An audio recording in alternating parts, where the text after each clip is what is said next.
bagaimana kita bisa meniru Kanjeng Nabi jadi orang yang terhormat, dihargai, dimuliakan oleh Allah. Semua ingin, tapi ilmunya nggak tahu ya. Nah, ini ada 5 poin yang perlu saya sampaikan kalau kita memang betul ingin menjadi orang yang terhormat dan dihargai orang di masyarakatnya. Ada 5 poin yang perlu saya sampaikan. 1 adalah yakin. Kamu harus punya keyakinan. Keyakinan di sini bukan sekedar percaya, tapi termasuk di dalamnya self confident, percaya diri, tidak minder, langkah jagat sangar. Ngerti langkah jagat sangar ya? Iya, orang minder itu mana ya? Nemu orang tuh takut. Iya, naik mimbar aja ngopiok. Betul nggak? Iya, kecil hati itu nggak ada Nabi itu. Ya, padahal Kanjeng Nabi itu terlahir sebagai anak yatim. Yatimnya yatim dalam perut. Betul nggak? Masih kecil ibunya mati lagi. Ikut sama bapak tua mati lagi. Ikut sama paman menggembala kambing buat makan sehari-hari. Kanjeng Nabi dengan penuh kesengsaraan dan penderitaan sejak kecil. Dia harus cari makan sendiri, menggembala kambingnya orang Mekah. Iya, numpang makan, membebani orang. Dia tidak punya rasa kecil hati. Ini untuk anak-anak muda. Kalau engkau punya cita-cita, 1, tanamkan keyakinan dalam dirimu. Di dunia tidak ada yang mustahil ketika Allah berkehendak. Innama amruhu idza arada syai'an an yaqula lahu kun fayakun. Saya Buya pengen jadi dokter. Oke, silakan. Nanti jalannya bagaimana? Masih dalam rumah, nanya jalannya mana? Keluar aja dulu, nanti gua jalannya kelihatan kok. Betul nggak? Jangan melempem. Betul jadi dokter, buktikan sekarang melangkah awal. Yang rajin sekolahnya, hafal semua pelajarannya, rebut ranking 1, kan begitu bersalahnya. Dan masyarakat juga tidak tidak mendukung. Kalau kamu pengen jadi dokter, jangan ngelihat bapaknya tukang beca. Kalau kamu pengen jadi insinyur, jangan melihat bapakmu itu tukang buruh tani, nggak ada urusan. Nabi Muhammad juga terlahir anak yatim kok, sampai menjadi tokoh dunia. Iya, Napoleon Bonaparte juga dulu dadak jual jam tangan buat makan sehari-hari. Bung Karno juga sama. Semua orang besar adalah keluar dari penderitaan. Betul nggak?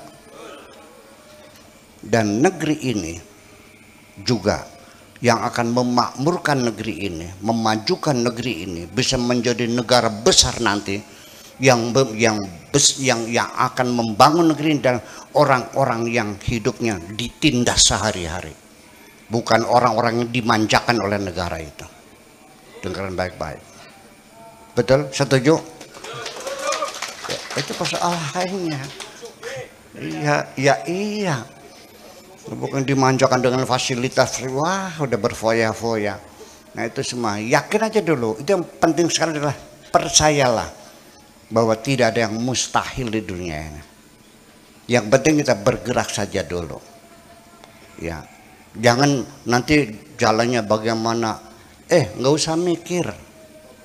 Iya, perjalanan 1000 km mesti diawali dengan langkah pertama dulu, betul?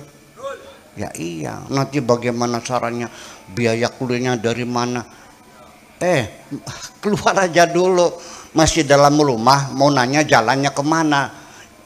Keluar aja dulu, nanti setelah keluar jalan itu akan terlihat oleh mata mata. Makanya dalam hadis-hadis Nabi itu, barang siapa yang artinya keluar dari rumah untuk mencari ilmu, Allah akan buka pintu-pintu sorga. Maksudnya mendorong semangat orang belajar, nanti akan dapat kemudahan dari Allah. Iya, saya juga belajar keluar juga bukan beasiswa resmi, datang saya dadak mentang, dadak menteri. Iya, setiap pagi di departemen pendidikan tuh nunggu menteri datang minta beasiswa. Ya mereka juga lihat orang yang sungguh-sungguh pasti akan menolong dong. Kalau ada orang sakit datang kepada saya, nggak punya uang buat beli obat, saya bantu, sekedar terharu, sekedar melas. Tapi kalau ada anak yang pengen sekolah nggak ada biaya, saya nangis loh. Percaya nggak? Nah itu persoalannya. Iya, itu otomatis. Ya itu satu yakin. Gue yakin, yakin. Sekarang kenapa kamu ketakutan menghadapi kehidupan? Dulu kamu keluar kan awak abang. Kamu turun sini awak abang kan? Nih, Kantaryono, awak abang kan datang. Iya. Sekarang punya anak, punya istri, punya pekerjaan, punya rumah, jadi ketua DKM lagi. Ya iya. Saya juga sama, dulu nggak bawa apa-apa. Dan nanti pulang juga tidak bawa apa-apa kok. Jangan berkecil hati. Iya. Jangan punya kecil hati. Yang yakin bisa dan bisa dan bisa. Kalau kita ragu-ragu, bisa atau tidak? Bisa atau tidak? Ya tidak nantinya. Ya, pada kayak wong ngitungi tekek. Tekek rezeki, tekek belai, tekek rezeki, tekek belai. Dari bakal ngitung tekek ya kudu makanya tekek rezeki, tekek rezeki, tekek rezeki. Jadi bisa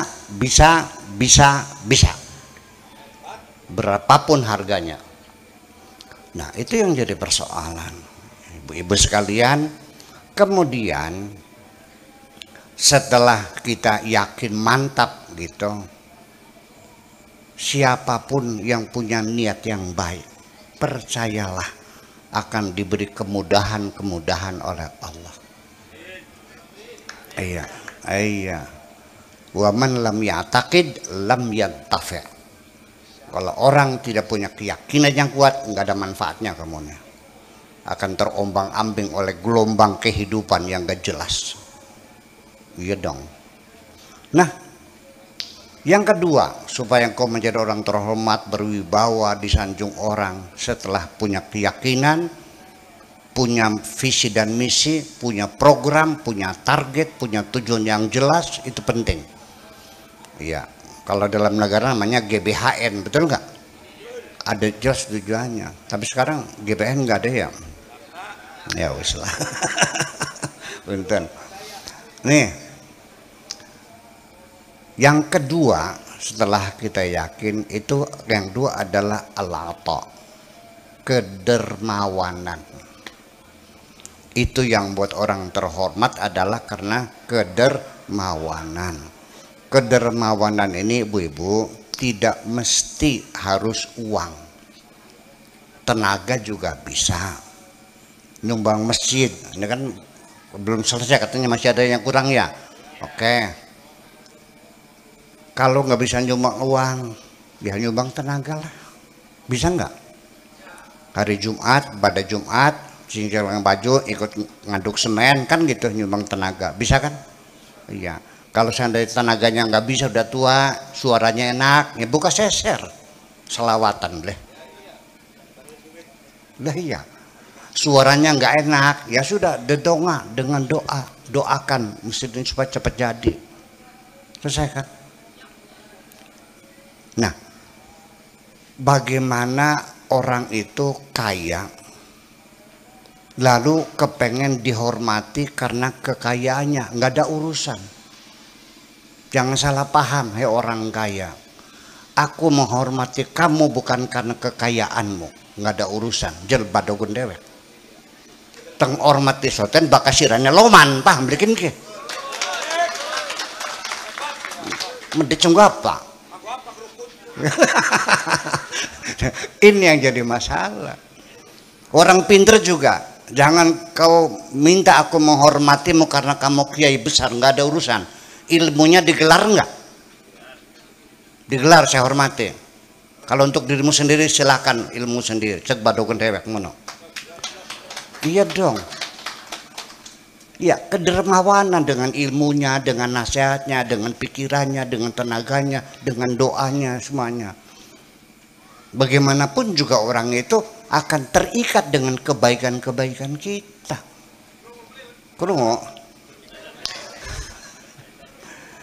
ada orang umroh tiap tahun, anak yatim terlantar. Ngapa? Lah ya iya sih, gimana lagi? Dia ingin membesarkan dirinya. Pak, orang kalau dermawan, waya mati, akasing nangis, ngandel beli, bakal medit, akasing keprok, beli sing pengen bayi mau tarik.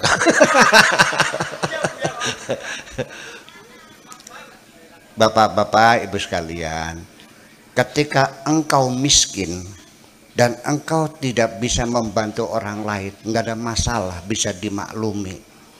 Tapi bakal sirene sugih, medit, nyemengit, akeh wong sengit tadi bilang antel.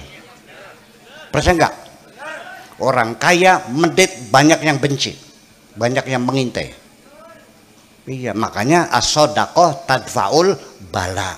Sodaqah itu tolak bala. Gimana lagi? Ya sudah barang tentu, ini mauludan. Berapa patungannya? 20.000 per kakak. Woi saya 2 juta. Ya dodok ini ngarep. Iya boleh. Ya, itu otomatis dong. Gimana lagi? Kedermawanan. Bahkan dengan uang kita yang kita dermakan bisa mengatur negara kok. Iya boleh. Ya iya. Ya ini penting sekali, itu jangan berharap Anda menjadi tokoh masyarakat di sini akan dituakan, akan menjadi gantungan orang lain. Kalau Anda medit nggak mungkin. Pledoyan, cek badogon dewek.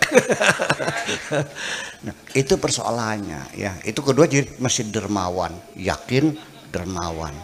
Kemudian yang 3 itu al-itqan, profesional orangnya. Iya, ngecat mobil ya hasilnya bagus, bikin kusen ya bagus, bangun masjid ya bagus. Ibu-ibu ngerias pengantin, wah, yang profesional. Memang harganya 50 juta, tapi betul-betul manglingaken dengan pengantin kok. Ini siapa? Bocah blesak dia sudah jadi ayu pisan kayak Syahrini. Saya kan nanya, ini siapa nih tata riasnya? Laris nggak? Laris. Jadi jangan berharap kalau Anda tidak profesional akan ada di depan.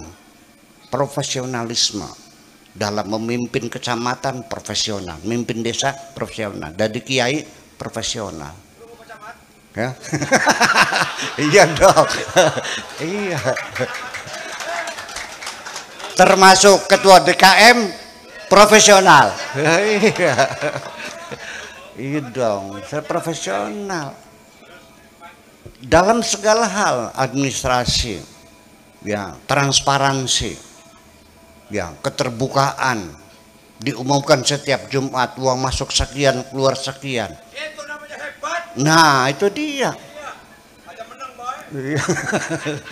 Iya. Kian mah, masya Allah. Profesional, uang masjid yang pegang ketua dan bendahara, yang pegang surat-suratnya sekretaris, saling mengontrol. Itu profesional, ya dong. Double specimen, jangan pakai ATM, langsung pakai buku rekening, buku tabungan dan double specimen. Jadi ketua ngambil, bendahara tahu, bendahara ngambil, ketua tahu, sekretarisnya juga pegang surat-suratnya. Transparan. Begitu semua transparan, rakyat sejunti apa nih, junti weden tidak pernah ragu-ragu. Begitu Kang Taryono perlu sumbangan berapa ngacung kabekin ke. Iya dong, orang mulai malas makan karena nggak jelas, betul nggak? Beli kiyang nyumbangnya Kang, udah jelas sih. Itu profesional itu dalam segala bidang. Iya, jahit ya sama. Ada baju yang ongkos menjahit 5.000 tuh, Tegal Gubuk tuh, ya konveksi tuh, kanggo nuding nyingset, kanggo turu merkeset. Iya, iya. Tapi kalau buatan yang profesional, bikinan Perancis, harga bajunya juga 1,5 juta paling murah. Ya, menjahit baju itu nggak boleh ada benang putusnya, putus BS sudah, awit maning gawennya, nggak ada benang sambungannya. Dipakainya enak, harganya paling murah 1,5 juta. Bakal agogo mah 50.000. Ini kayak nyengkal. Ya kan seperti tidak profesional. Ya, ya termasuk high skill ya, tenaga ahli di bidangnya, semacam itu. Itu orang yang punya profesionalisme tinggi itu merasa terpukul ketika dia gagal. Ini Pertamina dulu pernah orang Jepang tuh bikin tangki Pertamina miring tuh, bunuh diri di Hotel Garuda tuh. Iya, itu orang-orang profesional. Jadi tidak bisa tidak bahwa profesionalisme itu harus kita miliki semuanya itu. Paham, Mbak? Yang keempat, ketulusan hati kita ketika berderma. Jangan ada petek cilik kek. Jangan ada udang di balik batu, kita tulus dan ikhlas. Ini yang perlu saya urai sedikit karena penting sekali, bahwa jangan terburu mencatat pahala-pahala atas kebaikanmu. Ya, silakan koreksi dulu ini sodako saya benar atau tidak. Saya tidak akan menguraikan dengan bahasa filosofis yang muter-muter semakin tidak paham, tapi dengan percontohan saja nanti bapak-bapak paham sendiri. Suatu hari ada orang datang kepada saya minta bantuan, bukan minta duit, minta bantuan pinjem, bukan minta, pinjem 2 juta buat beli obat, lagi sakit anaknya. Saya kasihan, terharu, masa nggak ditolong.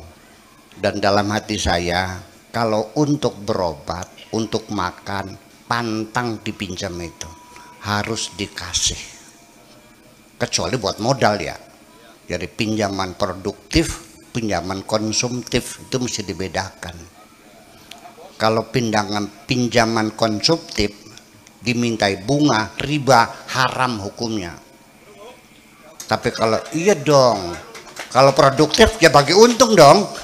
Iya ada gimana lagi. Kiannya kudu ngaji maning gitu. Jadi haram makan kabeh kok dingin. Iya, masa saya uang 1 miliar 5 tahun kemudian dia sudah kaya raya dikembalikan 1 miliar lagi, mana mungkin terjadi. Iya kan? Ya bagi untung namanya, musyarakah namanya itu. Nah, niat saya mau saya kasih sajalah 2 juta. Saya masuk kamar tidur, buka lemari, ngitung duit 2 juta. Ada yang berbisik di telinga saya. Katakan saja namanya setan lah. Aduh, akeh temen Buya. Apa sih? 2 juta kan 4 kintal. Siapa yang ngomong tuh? Saya bilang nggak ada urusan. Aku hamba Allah, uang dari Allah, yang lagi butuh juga hamba Allah, nggak ada urusan. Ngapain intervensi begitu? Ya udah deh, I'm sorry katanya, sorry mah. Begitu saya masuk ruangan tamu, ditowel juga pundak saya. Kalau nyumbang sih ya separohnya juga bisa. Masa 2 juta, 1 juta aja orang nyumbang mau, nanti 1 juta yang dicari di tempat yang lain. Ngapain kamu mikirin uang ini? Memangnya uang kamu? Bakal beliau tertampak sih Raja. Ya wes ya, sorry. Bertengkar dulu. Tetap. Paham nggak? Setelah saya duduk di kursi, orang itu menunggu pemberian uang itu. Bisik lagi, Buya, bengen lagi sugika, kayak apa ngecedika? Diungkit kejahatan dia yang dulu. Dulu pernah menghina kamu, sampai menantang nih kalau pondok cara tadi potong kuping, begitu kan? Iya betul. Tapi itu yang sudah adalah sudah. Aku tidak pernah menyimpan dendam dan kebencian kepada siapapun. Melongo iblis itu. Bayangkan. Begitu akan saya serahkan, Noel lagi ngelok doblikin ke. Ngasihnya nanti Buya, jangan sekarang. Nunggu kalau sudah tamunya banyak. Biar ria gitu, saya bilang. Jadi supaya nunggu tamu banyak, supaya dilihat, supaya orang kagum, orang menghormati. Di balik ria ada kemusyrikan. Karena engkau ingin dilihat orang lain, berarti engkau tidak merasa cukup disaksikan hanya oleh Tuhan saja. Paham dikit ya? Jare wa kafa billahi syahida. Cukup Allah yang saksi. Kalau engkau pengen lihat orang, berarti engkau tidak merasa cukup Allah sebagai saksi, masih kurang. Bayangkan, log doblikin ya. Nah itu rahasia musyrikan. Jadi artinya jangan anggap gampang ya. Kita berbuat kebaikan saja sampai final murni untuk Allah itu perjuangannya panjang dan tidak selesai. Paham bikin ke? Tidak semudah itu. Ini perlunya keikhlasan seperti itu. Pegel teman urip ya. Ya di dunia temannya pegel dong. Ya kan begitu. Nah terakhir adalah al-jaudah, berkualitas. Artinya berkualitas. Hasilnya bagus dan sempurna. Bukan hanya sekedar selesai kerja, bukan hanya sekedar goyang, tapi juga hasil pekerjaan kita memuaskan. Nih bedanya, orang Australia kirim apel ke Indonesia, yang bagian pengepakannya nggak tahu mana yang dipak tuh. Akhirnya apel yang BS masuk dipak, dikirim ke Indonesia.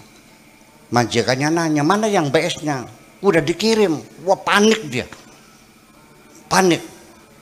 Iya, ini kan kita kan dagang jual beli, jangan mengecewakan orang dong. Langsung kirim telegram kepada impor Indonesia, tolong musnahkan apel-apel yang rusak, yang baik musnahkan, akan kami ganti segera dengan yang baru. Paham bikin ke? Nah itulah al-jaudah, kesempurnaan, kualitas dipertahankan. Bahkan wong dagang pelem ning Jati Barang mah, orang jual mangga di Jati Barang, yang bosok-bosok di bawah, yang bagus-bagus diborong oleh orang kaya Jakarta secepon-ceponnya. Alhamdulillah payu kabeh. Itu bedanya. Paham? Nah jadi artinya cobalah kita tanamkan sifat semacam itu supaya kita menjadi orang yang terhormat, yang disegani, yang tersanjung dan sebagainya. Nanti sampai mati juga akan banyak orang yang menangis kehilangan dirimu itu. Ya, dan yang mendoakannya kayak Nabi sampai sekarang sama.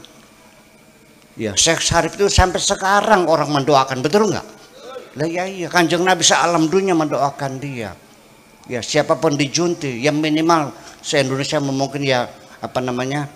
Sulit saya judulnya mah, minimal sejunti saja kan sudah hebat sekali itu. Dan kalau kita masing-masing saling menghormati, saling menghargai, saya kira akan jadi masyarakat yang paling damai di sini. Terima kasih. Assalamualaikum warahmatullahi wabarakatuh.